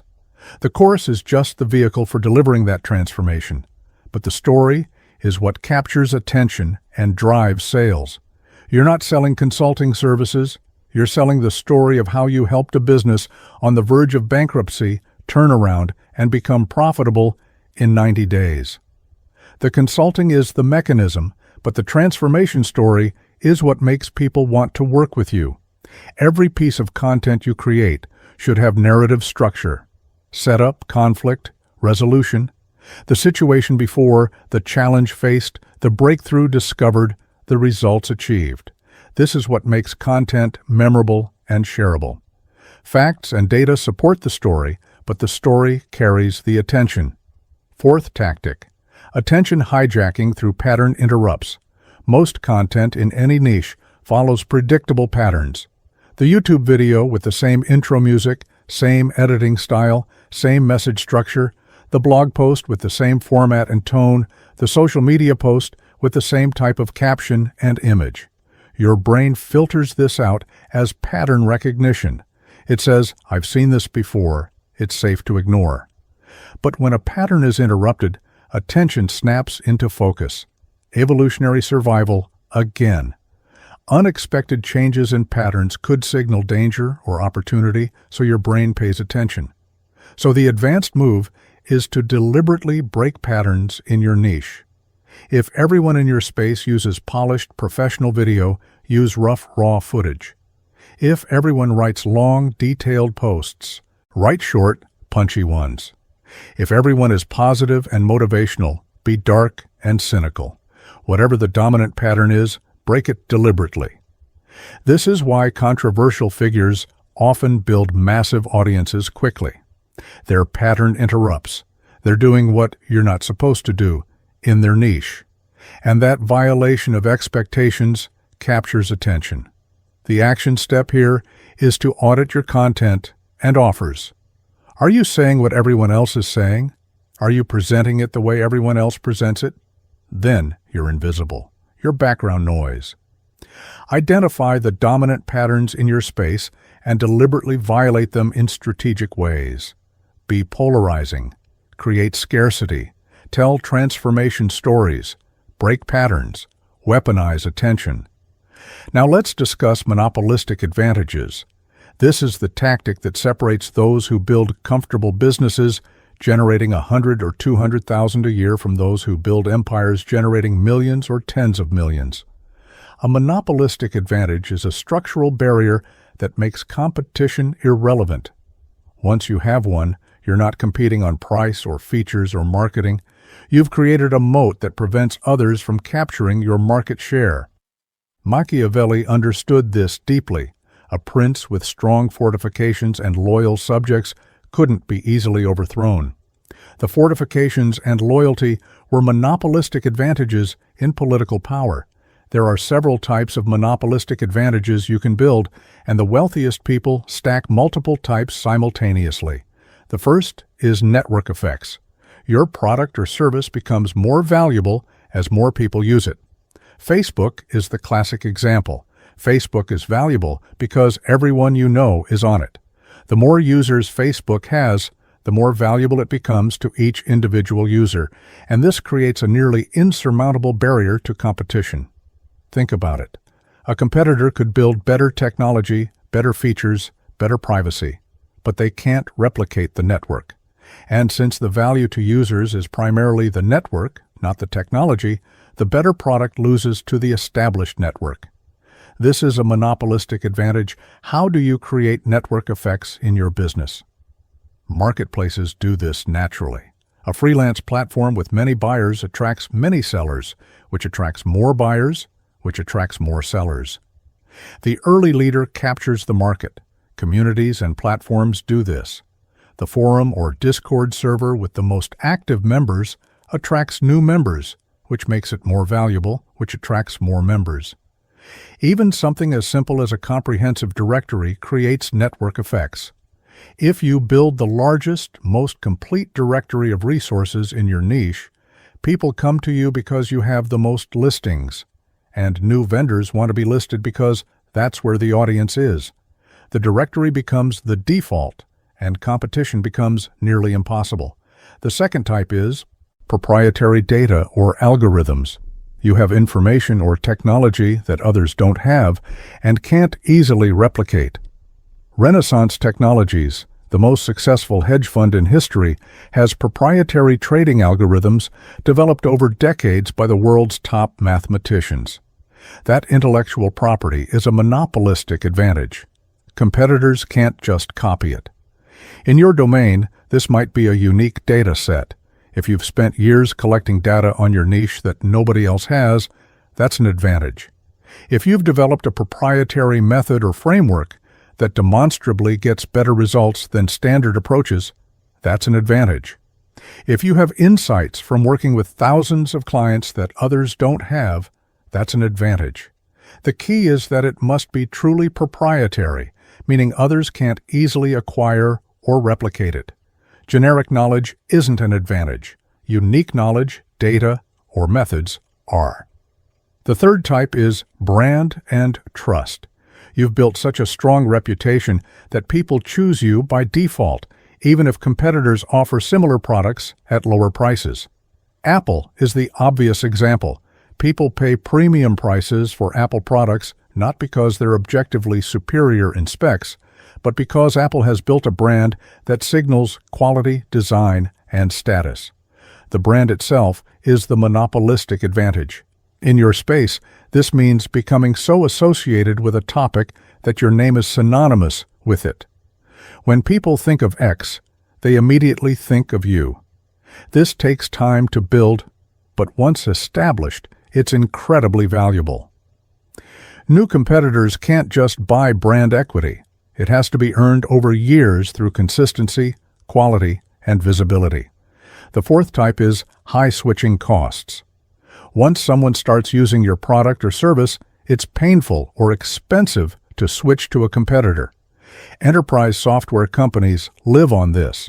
Once a company has integrated your software into their operations, trained their staff, built processes around it, switching to a competitor means months of disruption and retraining.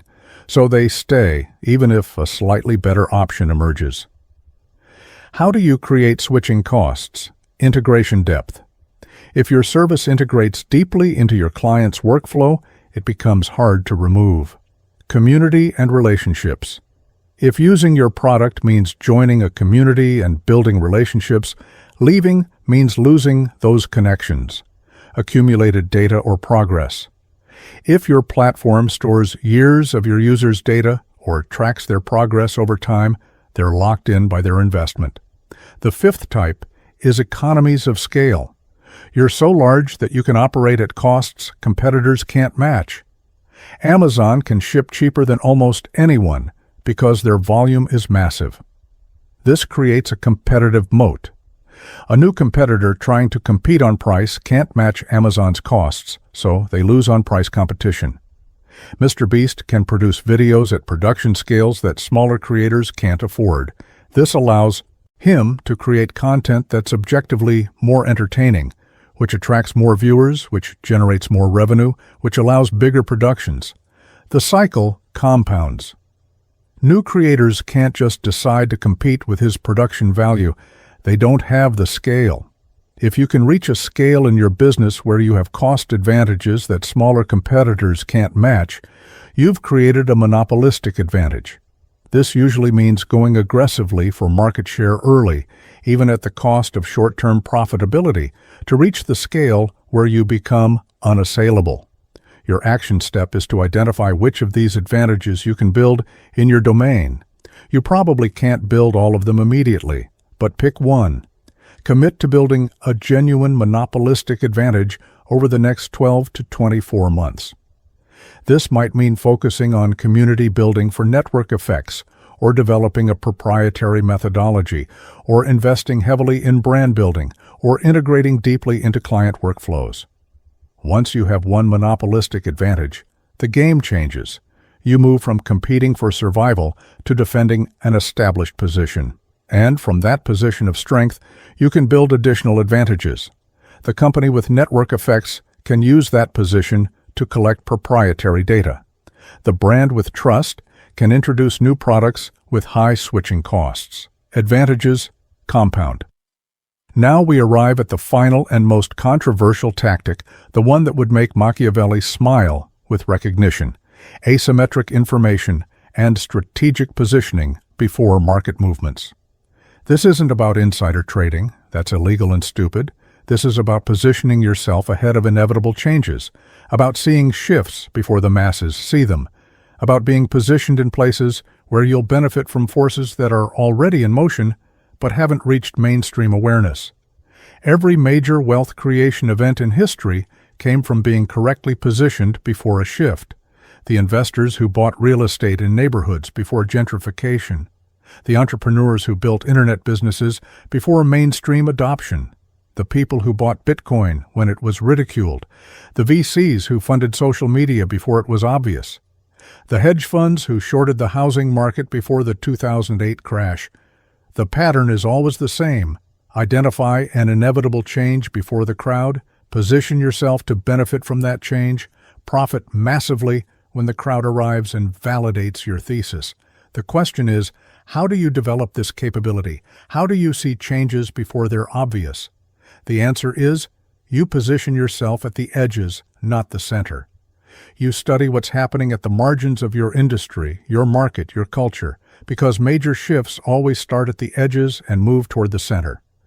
Technological adoption starts with technologists and early adopters, then spreads to early majority, late majority, and finally, laggards. If you're paying attention to what technologists are excited about, you're seeing 3 to 5 years into the future. Cultural shifts start with youth subcultures, then spread to mainstream youth, then to adults, then to institutions. If you're watching what teenagers are doing, you're seeing what everyone will be doing in 5 years. Policy changes follow a similar pattern. They're discussed in think tanks and academic papers years before they're introduced in legislation, years more before they're passed, more years before they're enforced. If you're reading policy analysis and regulatory discussions, you can see what's coming before it affects markets. So the first move is to build information streams from the edges. Follow researchers and academics in your field. Follow policy analysts and regulators. Follow young people and fringe communities. Follow contrarian investors and analysts. These information sources are seeing signals that won't become mainstream knowledge for years. And that time gap is where asymmetric information creates wealth. The second move is to identify inevitabilities. What changes are not just possible, but probable or certain. Demographic shifts are inevitable. The developed world is aging. That's not speculation, it's mathematics. People who are 50 today will be 70 in 20 years. This creates inevitable opportunities in healthcare, elder care, retirement planning, longevity tech, automation to replace missing younger workers. Climate change, regardless of your political views, is creating inevitable changes. Coastal properties will become riskier. Certain crops will shift regions. Energy infrastructure will change. Water will become more valuable in some regions. These are slow-moving but inevitable shifts. Position accordingly. Technological adoption cycles are inevitable. AI is going to transform industries. Not maybe. Not if policy allows it. It's already happening. The question isn't whether, but when and how fast. Blockchain technology, regardless of crypto speculation, has genuine applications that will be adopted. Virtual and augmented reality will become more prevalent. These technologies will create and destroy industries. Position accordingly.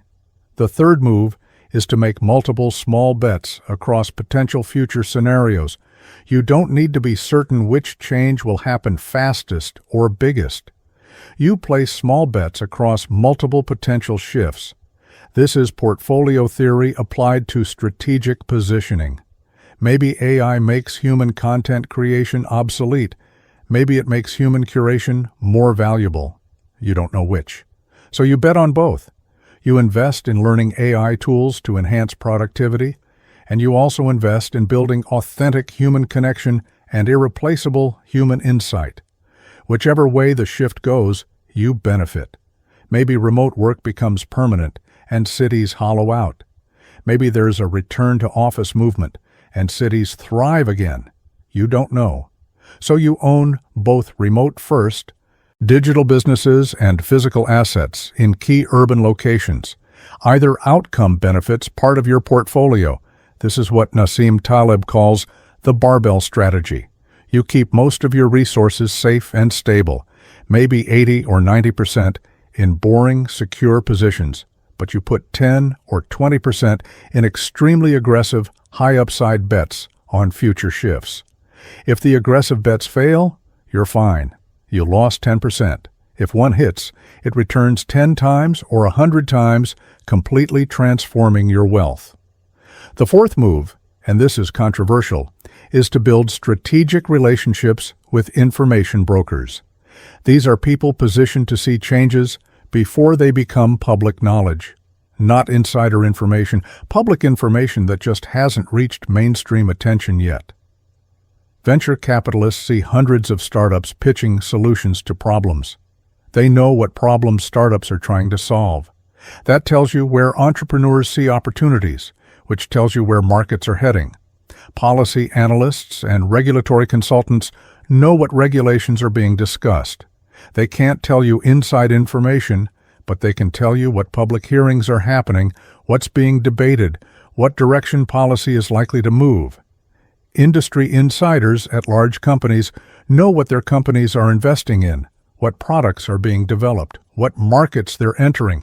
Again, not insider information, but directional information about where capital is flowing. Academic researchers know what breakthroughs are happening in labs years before they become commercial products.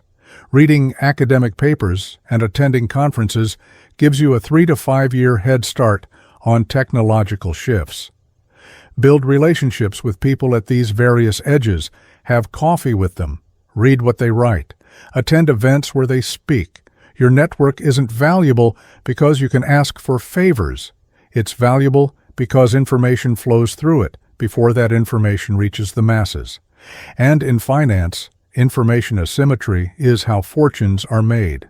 The action step here is twofold. First, diversify your information diet. Stop reading mainstream news and start reading specialized sources at the edges of your interests. Academic journals, industry insider blogs, regulatory filings, venture capital firm newsletters, data analysis from contrarian sources. Build a view of the future that differs from consensus.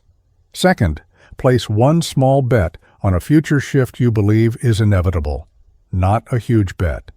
Just enough that if you're right, it matters. If you believe AI will transform your industry, invest in learning and positioning yourself as an AI-enhanced professional. If you believe remote work is permanent, invest in digital products over local services. If you believe certain regulations are coming, position your business ahead of them rather than reacting after. The Machiavellian strategist doesn't wait for opportunities. They position where opportunities will inevitably appear. And when the crowd finally sees what was always visible to those paying attention, the strategist has already captured the high ground. We've reached the end of this journey, and now you face a choice. But before I present that choice, let me consolidate everything we've covered into a final synthesis, because the power of this knowledge is not in the individual tactics, but in how they combine into a complete system. You began this video with a conventional understanding of wealth. You believed, at some level, that the world was fair, that hard work led to reward, that virtue was compensated, that wealth was mysterious or lucky or required advantages you didn't have. Now, you know different. You know the world is mechanical, not moral. You know that wealth follows precise laws of value creation, leverage, and positioning. You know that those who understand these laws thrive, while those who operate on emotion and conditioning struggle. You learned the hierarchy of value: implementation, unification, communication, imagination. You understand that your position in this hierarchy determines your income potential far more than your effort level. You know that moving up this hierarchy is the fundamental path to wealth, and that every hour spent perfecting skills at a lower level is an hour not developing capacity at a higher level. You learned about assets versus income, about the shadow economy where chasing income is futile, but building assets creates automatic cash flow. You learned that passive income from assets is the only true financial freedom because it breaks the prison of trading time for money. You learned that the conditioning toward slow progress is a trap designed to benefit institutions, not individuals. You learned about escape velocity, that there's a threshold of momentum below which you remain trapped and above which you break free. And you learned that compressing timeline through manufactured urgency and aggressive action is not just acceptable, but strategically superior to slow, steady mediocrity. You learned about leverage in all its forms, about how capital, media, code, and labor multiply your effort exponentially. You learned that the wealthy stack these forms of leverage simultaneously while the poor operate with none, and that this difference in leverage explains seemingly impossible disparities in outcome. You learned about the anti-fragile mindset, about how you never truly lose but either make money or make intelligence. You learned to structure ventures with limited downside and unlimited upside, and to recycle failures into valuable intellectual property. Then we moved into the offensive tactics. You learned about manufactured urgency, about setting aggressive deadlines that compress years into months by forcing prioritization and execution over perfection. You learned about strategic pivots, about following market traction rather than ego attachment, about killing losers fast and scaling winners aggressively. You learned about weaponizing attention through polarization, scarcity, storytelling, and pattern interrupts. You learned that attention is the most valuable resource in the modern economy and that there are specific tactics to capture and monopolize it. You learned about monopolistic advantages, about building moats through network effects, proprietary data, brand trust, high switching costs, and economies of scale. You learned that these advantages are what separate comfortable businesses from empires. And finally, you learned about asymmetric information and strategic positioning, about seeing changes before the crowd, about placing small bets on inevitable future shifts, about being positioned where opportunities will appear rather than reacting after they've passed. This is not theory. This is not inspiration. This is mechanical instruction for a system you're operating within, whether you acknowledge it or not. The question is whether you'll operate this system consciously and strategically, or unconsciously and reactively. Now, the choice. You can close this video and return to exactly what you were doing before. You can feel momentarily inspired, maybe save this video to watch later, maybe think about implementing something eventually. And then you can continue with the same patterns, the same decisions, the same trajectory that brought you here. If that's your choice, that's fine. I'm not judging you. But then don't be surprised when nothing changes. Don't wonder in 5 years why you're in the same financial position. Don't complain that the world is unfair or that wealth is impossible, because you had the knowledge. You had the framework. You chose not to act on it. Or you can decide that this moment right now is the inflection point. You can decide that the person you were before watching this video is not the person you're going to be going forward. You can take one single tactic from everything we've discussed and implement it within the next 48 hours. Not plan to implement it, not think about it, actually do it. Set an aggressive 30-day deadline for your most important project and make it public. Audit your current ventures, kill one that's failing, and double down on one that's showing traction. Create a piece of polarizing content in your niche. Identify one asset you can start building and take the first step today. Place one small bet on a future shift you believe is inevitable. Make one change that moves you up the hierarchy of value. Just one thing, one real action. Because action, even small action, breaks the pattern of consumption without implementation. And that break, that first step, is where transformation begins. I'll tell you something that most people don't want to hear. The difference between those who become wealthy and those who remain broke is not intelligence, not opportunity, not privilege. It's the willingness to act on knowledge while others merely consume it. It's the willingness to be uncomfortable, to move fast, to risk failure, to operate by mechanical laws rather than emotional comfort. Machiavelli didn't write The Prince for scholars to analyze in universities. He wrote it for rulers to implement in the real world. This video isn't meant to be interesting content you enjoyed. It's meant to be a manual you execute. The knowledge alone is worthless. The knowledge applied is priceless. So here's my final challenge to you. Prove that you're different from the thousands of people who will watch this video, feel momentarily motivated, and do nothing. Prove that you're serious about transformation, not just entertainment.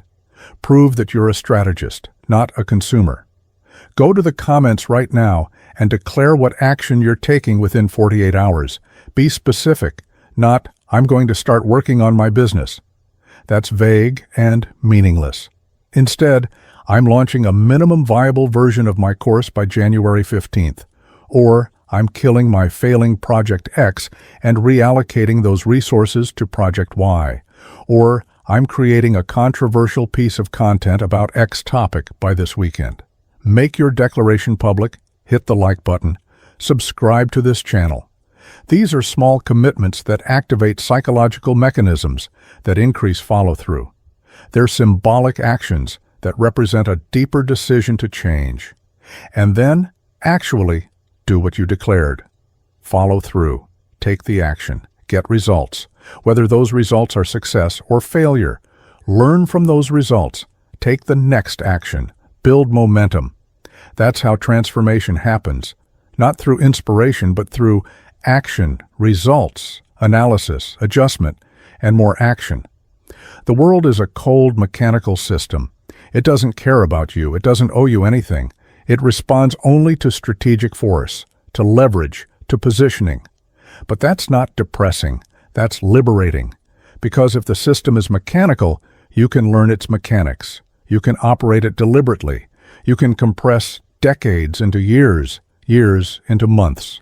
Machiavelli wrote for princes, not for peasants. He wrote for those willing to see reality as it is, not as they wish it to be. He wrote for those willing to act with strategic ruthlessness in pursuit of power.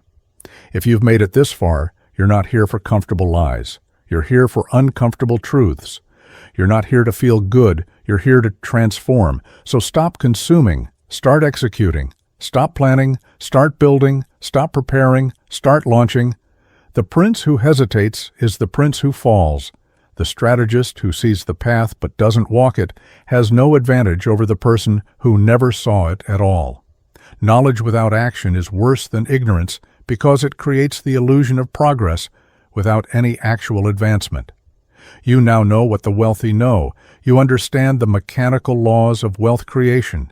You have the tactics, the frameworks, the strategic instruction. The only question that remains is, will you use them? Will you be the person who treats this as entertainment or the person who treats it as instruction?